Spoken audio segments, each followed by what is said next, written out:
Captain Lee Mina pressed her hand against the cold metal wall of the diplomatic ship. The lights flickered as they traveled through space toward the Kepler system. Something was wrong. The peace talks between two alien races had stopped 3 days ago. No messages, no signals, nothing. "Captain, we are getting close," said Lieutenant Park Juno from his seat at the control panel. His fingers moved quickly over the bright buttons. "But I cannot find any ships on my screen." Mina walked to the front window of the ship. Stars filled the dark space around them. She had done this job for 5 years now. Humans were the peacekeepers of the galaxy. When alien races fought, they called for human help. Humans were good at making peace. They were good at finding solutions that made everyone happy. "There should be ships here," she said quietly. The Zenth people and the Kolar people were talking about their border problems. They had 12 ships each. Dr. Kim Hana looked up from her computer. She studied alien life forms and cultures. Her job was to help understand what different alien races needed. "Captain, I am reading something strange. There are pieces of metal floating in space. Lots of pieces." The ship moved closer. Through the window, Mina could see broken parts of spaceships floating like dead leaves in water. Her heart began to beat faster. This was not good. "Turn on the outside lights," she ordered. The powerful lights of their ship lit up the area around them. What they saw made everyone on the bridge become very quiet. Pieces of ships were everywhere. Some pieces were big, some were small. All were burned and twisted. "These are not pieces from a fight," whispered Dr. Kim Hana. She had seen many battlefields before. "This looks like someone destroyed these ships on purpose, like they were not ready to fight back." Lieutenant Park Juno worked at his station. His face was pale. "Captain, I found the peace station. It is completely gone. Someone used very powerful weapons, the kind of weapons that only big military ships have." Mina felt cold inside her chest. She had helped bring peace to this area many times. The Zenth people were tall and thin with blue skin. They were gentle and liked to grow plants.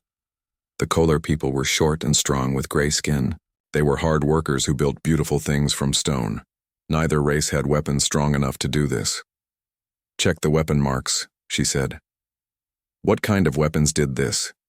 Dr. Kim Hana used her tools to study the broken ship pieces. After a few minutes, she looked up with fear in her eyes. "Captain, these weapon marks match the plasma cannons used by the Altarian Empire, and these cuts here match the laser weapons from Vrex Consortium ships." The blood in Mina's body seemed to stop moving. The Altarian Empire and the Vrex Consortium were part of the Galactic Confederation. They were supposed to be friends with humans. They were supposed to help keep peace in the galaxy. "That cannot be right," said Lieutenant Park Juno. "Check again." Dr. Kim Hana checked her readings 3 more times. Each time the answer was the same. "I am sure, Captain. These weapons belong to our allies." Communications Officer Yun Tae had been very quiet. He worked with radio signals and messages between ships. Now he turned around with a strange look on his face. "Captain, I need to tell you something. I have been listening to radio signals for the past hour. I found something." "What did you find?" asked Mina. Yun Tae played a recording. Voices speaking in the Altarian language filled the bridge. Dr. Kim Hana translated as they listened. "Phase 1 is complete," said the first voice. "The target species have been eliminated. The human peacekeepers suspect nothing." "Excellent," said a second voice. "Begin Phase 2 preparations. Target the human colonies on the outer rim. Start with New Seoul and New Busan." "What about the main human fleet?" asked a third voice. "They are spread too thin, keeping peace across the galaxy," laughed the second voice. "They will never see it coming. Soon there will be no more human peacekeepers. We can divide their territories among ourselves." The recording ended. The bridge was completely silent. Mina felt like someone had hit her in the stomach with a heavy rock. "They killed the Zenth and Kolar people," she said slowly. "They killed them to make it look like humans failed to keep peace. Then they planned to attack our colonies." Lieutenant Park Juno stood up quickly. "We have to warn Earth. We have to warn our colonies." "Yes," said Mina. But first we need proof. We need to show everyone what really happened here. Dr. Kim Hana began collecting pieces of the destroyed ships. Each piece would tell part of the story. Each weapon mark would prove that their allies had become their enemies. As their ship turned to leave the area, Mina looked back at the floating pieces of metal. Somewhere in that wreckage were the bodies of beings who had trusted humans to protect them. Beings who had died because someone wanted to destroy the peace that humans had worked so hard to build. Send a coded message to Admiral Kang Wu, she told Yuntae. Tell him the peace is broken. Tell him they are coming for us next. The stars seemed darker now as their ship headed toward Earth. The age of human peacekeeping was ending. The age of human survival was about to begin. Admiral Kang Wu stood on the bridge of his battleship watching his home burn. New Seoul was dying. The planet that had been his childhood home was covered in orange flames and black smoke. The air itself was poisoned now. Admiral, the hospitals are full, reported Commander Nam-Soo. Her voice shook as she spoke. The Confederation ships used bioweapons in the air. People cannot breathe without special masks. Kang Wu closed his eyes for a moment. He had 30 ships. The enemy had brought 300. This was not a fair fight. This was not even a real war. This was killing for fun. How many people are still on the planet, he asked. 2 million, said Nam-Soo. Most are children and old people. They cannot run fast enough. Through the big window of his ship, Kang Wu could see the enemy ships. They looked like black birds flying around a dying animal. The Altarian Empire ships were long and sharp like swords. The Vrex Consortium ships were round and covered with weapons. The Draconis Republic ships looked like angry dragons made of metal. These were supposed to be friends. For 300 years, humans had helped these races solve their problems. Humans had stopped their wars. Humans had shared food when they were hungry. Now they came to kill human children. Admiral, we are getting a message from the planet, said the communications officer. It is from the school in New Busan City. The voice of a young teacher came through the speakers. Please help us, the children are scared. The air burns our eyes. We cannot get to the evacuation ships. Kang Wu felt anger fill his chest like hot fire. How many evacuation ships do we have? 50 large ships and 100 small ones, answered Nam-Soo. But the enemy will attack them as soon as they try to leave. Then we make them busy, said Kang Wu. Order all battleships to attack the enemy fleet. Make them fight us instead of hunting our people. Sir, we cannot win against 300 ships, said Commander Nam-Soo. I do not plan to win, said Kang Wu. I plan to give our people time to escape. The human ships moved toward the enemy like small fish swimming toward sharks. The battle was terrible and loud. Human ships exploded in bright flashes of light. But the enemy had to stop hunting the evacuation ships and fight the human fleet instead. Admiral, the evacuation ships are leaving the planet, reported Nam-Soo. They are heading for the Hadrian Nebula. The Hadrian Nebula? Asked Kang Wu. That area is not on any maps. It is full of space dust and strange energy. It is the only place the enemy cannot follow easily, said Nam-Soo. The dust will hide our ships from their sensors. Captain Oh-Young was leading the evacuation ships in her frigate called Hope's Light. She had 500 children on her ship. They were crying and asking for their parents. Many parents were still on the burning planet below. Captain, we are entering the nebula, said her pilot. I cannot see anything through all this space dust. The nebula was like a thick fog made of tiny pieces of rock and ice. Their ship moved slowly through the darkness. The children pressed their faces against the windows, but they could only see gray clouds. Captain, my sensors are showing something very big ahead of us, said the pilot. It looks like a structure, maybe a space station. That is impossible, said Oh-Young. This area has never been explored before. But as they moved through the dust clouds, they began to see lights. First, just a few small ones, then more and more. Finally, they saw something that made everyone stop talking. It was a space station bigger than any city. It was made of different types of metal and crystal. Parts of it looked very old. Other parts looked like they were built with technology that humans had never seen before. "Unknown ships, please respond," came a voice over their radio. The voice was speaking perfect Korean, but it sounded strange, like music mixed with wind. "This is Captain Oh Young of the Human Evacuation Fleet," she said. "We are refugees from New Seoul. Our planet was attacked." "We know," said the strange voice.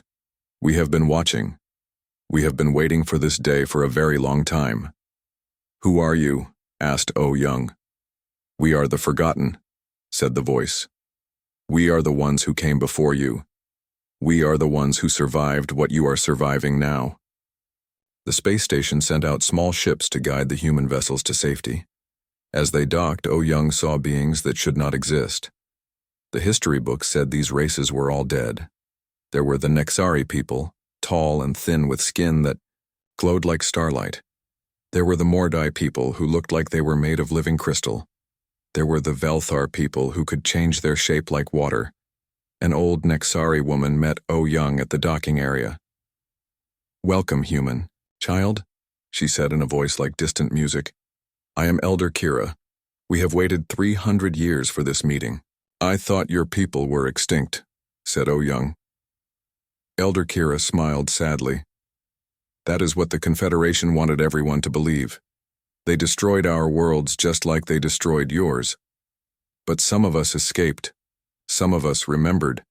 Some of us prepared for the day when the peacekeepers would need peace themselves."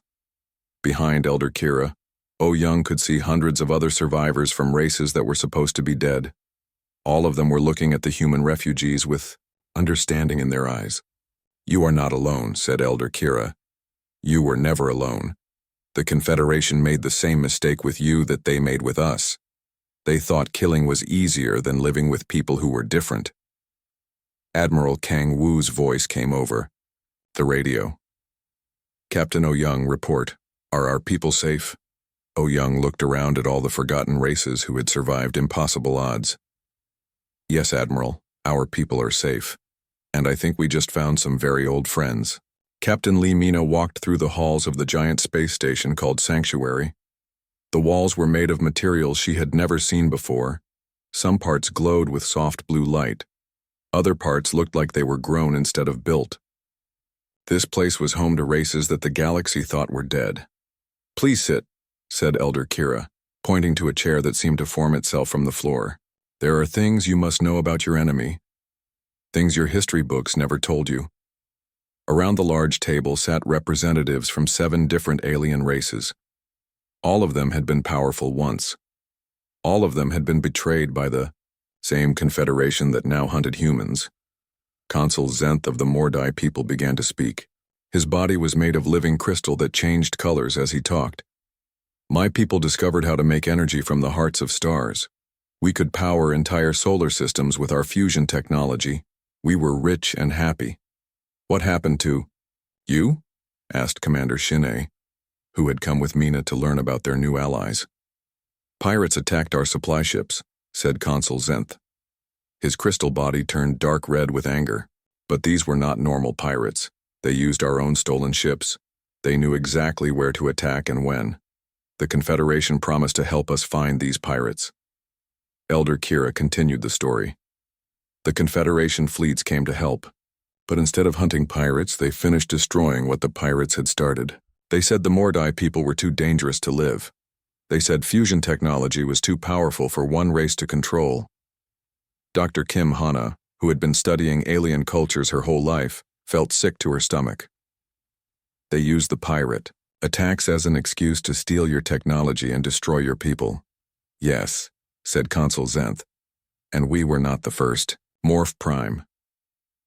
Yeks of the Velthar people changed shape from a tall humanoid form into something that looked like flowing water with eyes. "My people could change our bodies to live on any planet. We could become whatever form was needed.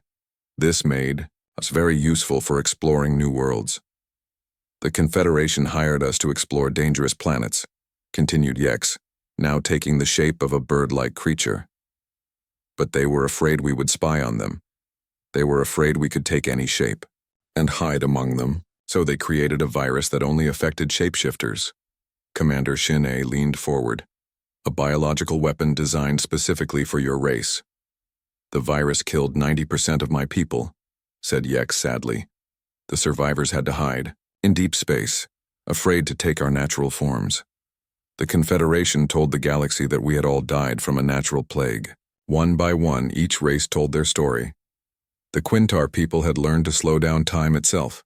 The Confederation destroyed them and took their time control technology. The Nexari people could travel between dimensions. The Confederation killed them and stole their phase shift drives. The Silnari people could change the genetic code of living things. The Confederation murdered them and took their bioengineering secrets. 23 races held real power in the old galaxy, said Elder Kira. Now only 7 survive, hidden here in the dark spaces between stars. You humans would have been the 8th race to fall. Captain Lee Mina felt anger burning in her chest. All this time we thought we were keeping peace, but we were really helping them hide their crimes. Not helping, said Elder Kira gently.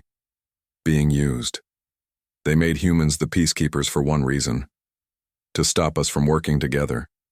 Every time scattered survivors tried to unite, human peacekeepers would arrive to calm the situation. You prevented us from gathering our strength. Admiral Kang Wu had arrived on the station with the last of the evacuation ships from New Seoul.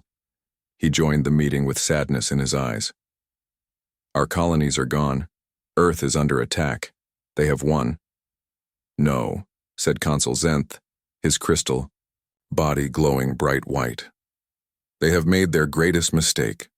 For the first time in 300 years, the scattered survivors are united. And now we have something we never had before. What is that? Asked Admiral Kang Wu. Elder Kira smiled. We have humans. You know all their secrets because you worked with them for centuries. You know their military codes, their ship designs, their battle tactics. You know where they keep their weapons and how they think. Dr. Kim Hana realized what this meant. We were inside their organization. We have access to information that could destroy them. More than that, said Morph Prime Yex, taking the shape of a human to make a point. You have something they do not understand. You have the ability to make different races work together. They know only how to control through fear and lies, Commander. Shinae stood up and walked to a large window that showed the hidden fleet of survivor ships. Mordai crystal vessels that could focus star energy into weapons. Velthar bioships that could adapt to any attack. Nexari phase cruisers that could attack from multiple dimensions at once. How many ships do we have? She asked. Enough, said Elder Kira. But more importantly, we have something they took from all our races and gave to you humans to guard. What is that? Asked Captain Lee Mina. Elder Kira gestured to a massive data crystal that pulsed with internal light. The truth. We saved records of every crime they committed, every lie they told, every race they destroyed. For 300 years we have been gathering evidence. Admiral Kang Wu looked at the crystal with new hope in his eyes. Evidence that could show their own people what their governments really are. The Confederation rules through lies, said Consul Zenth. Their people believe they are the good ones keeping peace in the galaxy. But what happens when those people learn the truth? What happens when they discover their leaders are mass murderers? Captain Noah Lee Mina smiled for the first time in days. Then they will do what humans always do when they discover injustice. They will demand change. Elder Kira nodded approvingly.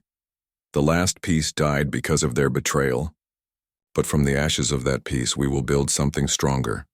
A peace based on truth instead of lies. A peace protected by the united strength of all who refuse to bow to tyrants. Outside the window, the combined fleet of humans and forgotten races prepared for a war unlike any the galaxy had ever seen. Not a war for conquest, but a war for truth. Not a war for revenge, but a war for justice. The gathering storm was ready to break. Commander Bei Jin floated in the darkness of space, invisible to enemy sensors.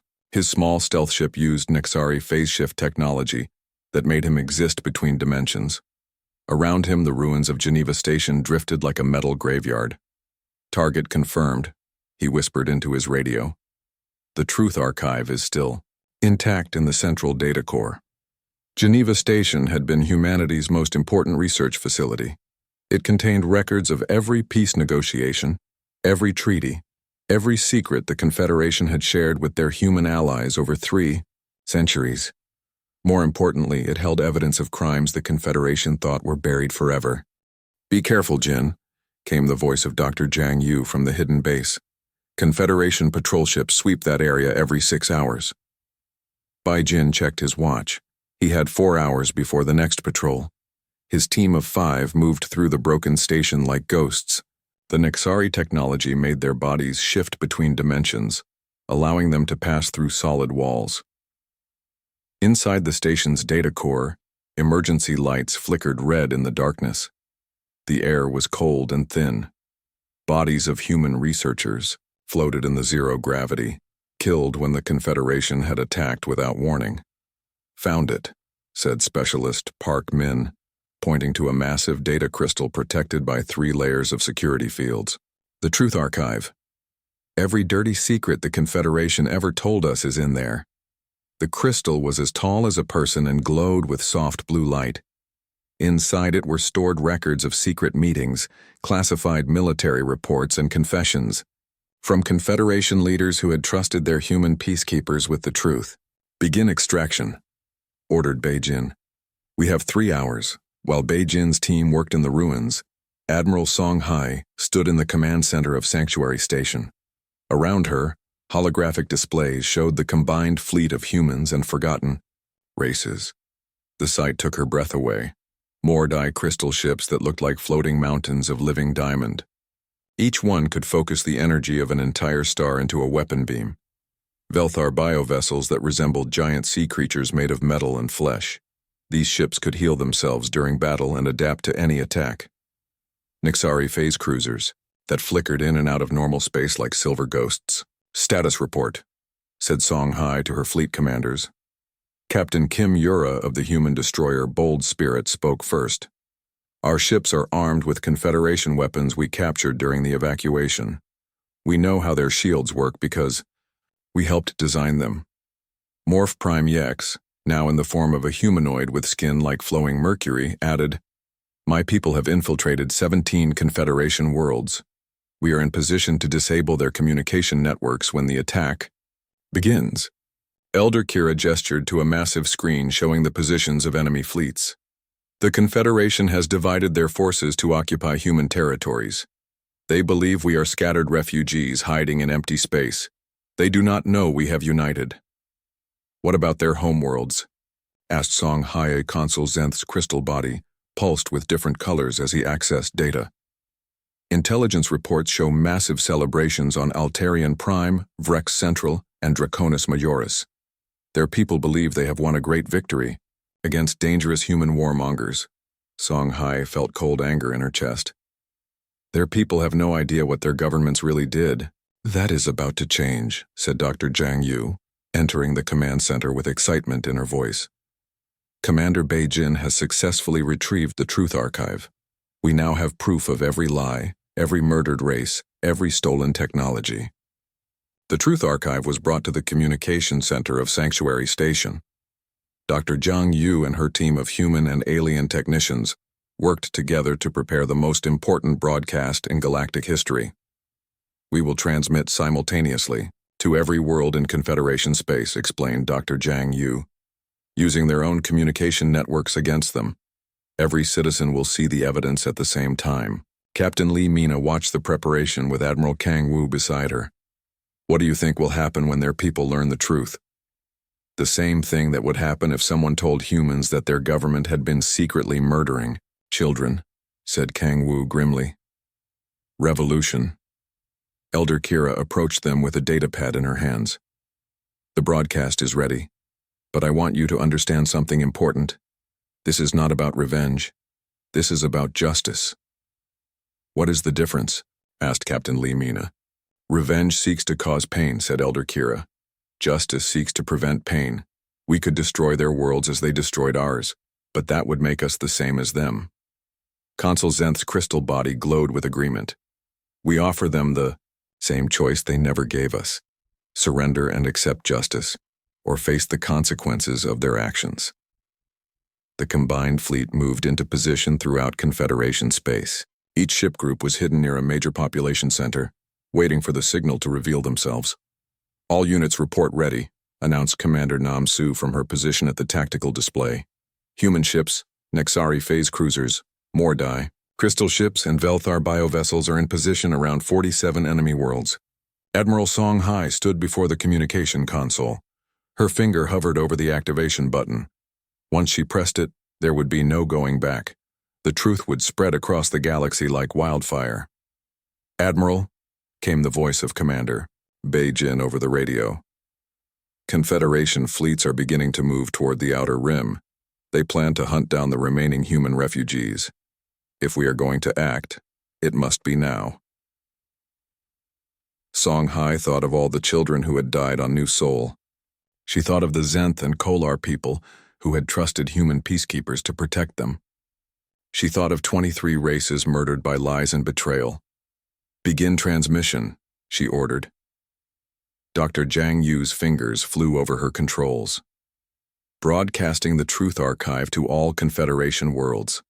Transmission will reach every screen, every radio, every communication device in their space. Fleet commanders prepare for emergence," said Song Hai. "In 30 minutes, every citizen in Confederation space will know what their governments have done. That is when we show ourselves." Captain Lee Mina watched the transmission signals spreading across the galaxy like ripples in a pond. Soon, billions of beings would learn that their leaders were not heroes keeping peace, but monsters hiding behind lies. "The reckoning begins now," she whispered. The truth hit the galaxy at exactly 0800 Galactic Standard Time. On the planet Altarian Prime, factory workers stopped their machines to watch screens showing the murder of entire races. On Vrex Central, merchants closed their shops as they saw evidence of stolen technologies and genocide. On Draconis Majoris, soldiers threw down their weapons when they learned their fleet had been killing children. Dr. Jiang Yu watched the communication, feeds from her station aboard Sanctuary. "Admiral Song Hai, we are receiving thousands of messages from Confederation worlds. Their people are demanding answers from their governments." On the screen, she could see crowds gathering in the streets of major cities. Altarian citizens were marching toward their government buildings with signs that read, "No more lies and justice for the dead." Rex merchants were refusing to work until their leaders explained the evidence. Draconis military units were abandoning their posts. "Emergency broadcasts from all 3 capital worlds," reported Communications Officer Yoon Tae. "Their governments are claiming the evidence is fake. They say it is human propaganda, designed to cause chaos." Admiral Song Hai smiled grimly. "Too late for that. Show them it is not propaganda. All fleet units begin emergence." Across 47 star systems, the combined human-forgotten fleet appeared as if by magic. Nexari phase cruisers shifted from invisible dimensions into normal space above major cities. Morty crystal ships emerged from asteroid fields where they had been hiding. Velthar biovessels rose from the surfaces of moons where they had been camouflaged as natural formations. On Altarian Prime, citizens looked up at the sky to see ships they thought were myths. The elegant crystal vessels of the supposedly extinct Morty people floated above their capital city like living diamonds. The bioships of the Velthar moved through the atmosphere like gentle giants, their hulls pulsing with organic light. Captain O Young commanded the human frigate Hope's Light as it appeared over the Vrex Trade Center. "This is Captain O Young, of the Human Forgotten Alliance," she broadcast on all frequencies. "We are not here to destroy you. We are here to offer you the same choice you never gave us." The response was immediate. Confederation military ships that had been celebrating their victory over humanity suddenly found themselves facing an enemy they could not understand. These were not the scattered human refugees they expected to hunt down. This was a united fleet carrying technologies from multiple advanced civilizations. The first battle took place near Draconis Majoris. A Confederation battle group of 50 ships attacked what they thought was a small human fleet. Instead, they faced 5 Mordai crystal ships that focused stellar energy into weapon beams. The enemy ships were disabled in minutes, their crews unharmed but their vessels powerless. Confederation Fleet, this is Admiral Kang Wu, came the broadcast from the human flagship. Your weapons cannot harm us, but ours can destroy you. However, we choose not to. Surrender now and your crews will be treated with the mercy you never showed others. Across the galaxy, similar scenes played out. Confederation fleets found themselves facing impossible odds, but instead of being destroyed, they were offered surrender. Many ships simply stopped fighting when their crews learned the truth about their governments. Captain Lee Mina stood on the bridge of her diplomatic vessel as it approached the emergency session of the Galactic Council on Neutral Station. The station was in chaos. Representatives from dozens of worlds were demanding explanations. Many Confederation leaders were already in chains, arrested by their own people. Captain, we are receiving a surrender signal from the Altarian Imperial Fleet, reported Lieutenant Park Juno. Admiral Vextar says his crews refused to fight for a government built on lies. Similar reports came in from across the galaxy. The Virex merchant fleet surrendered en masse when they learned their profits had come from stolen technologies. Draconis, military units were laying down their arms rather than serve leaders who murdered children. Elder Kira met Captain Lee Mina at the docking bay of Neutral Station. The Council is ready to hear your proposal, she said. But many are afraid. They do not know what justice will look like. Mina walked into the Great Council chamber, where representatives from hundreds of worlds waited. Some looked angry. Some looked scared. Some looked hopeful. At the front of the chamber sat the remaining leaders of the conspiracy, their hands bound with energy restraints. People of the galaxy, began Captain Lee Mina, her voice carrying to every world through the communication networks. Today you learned that your leaders have been lying to you for centuries. You learned that 23 races were murdered not in honest war but through betrayal and genocide. The chamber was completely silent. Billions of beings across the galaxy listened to her words. We could have come with revenge, she continued. We could have destroyed your worlds as you destroyed ours, but that would make us the same as those who betrayed us. Instead, we offer you the same thing humanity offered the galaxy for 300 years, peace through justice. She gestured to the evidence displays showing the crimes of the Confederation leadership. Those who chose betrayal and murder will face judgment by their own people. Those who choose truth and justice will find welcome in a new alliance. An alliance where the strong protect the weak instead of preying upon them. Admiral Song Hae stepped forward. We call it the Alliance of the Lost and Found. Lost races who survived impossible odds, found hope in working together. Any world that chooses peace over conquest, truth over lies, and justice over revenge is welcome to join. So one by one, world representatives began to stand and declare their support for the new alliance. Even some former Confederation worlds chose to abandon their old governments and join the alliance that promised real peace. Dr. Kim Hana watched from the observation deck as ships from dozens of species worked together to rebuild what had been destroyed. Human children played with young Nexari, learning to see beyond the boundaries of species. Mordai crystal beings taught Velthar shapeshifters new ways to create beauty from living stone. The galaxy is healing, she said to Captain Park Sujin, who stood beside her watching the diverse crews working together. Park smiled as she watched a human engineer and a Nexari technician solve a problem that neither could have handled alone. The last piece died because it was built on lies. This new piece will survive because it is built on truth. In the distance, Earth's sun shone through the viewport, no longer standing alone in the darkness. Around it moved ships from the Alliance, of the lost and found, a constellation of hope that would light the way for generations to come. The age of lies was over. The age of truth had begun.